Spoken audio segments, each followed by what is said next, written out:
Hindi kasi ang problema kasi, yun nga, gusto nila agad eh. Agad. Instant Yes, start. agad gratification. Mabagal ang investment eh. Yung sinasabi mo, for a normal person na nakikinig Correct. ngayon, alam mo pinaka-best niyan talaga para yun magkasya, bawas dagdag.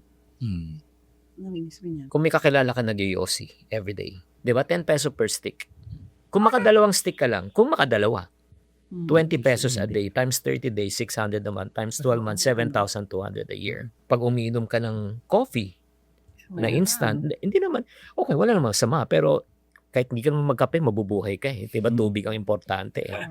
So, tubig, kape, yosi, loto, 28,000 a year for a normal na minimum wage earner na kumikita ka ng 50 na month, 1.5 month salary mo, unconsciously, napupunta sa tubig, kape, yosi, loto.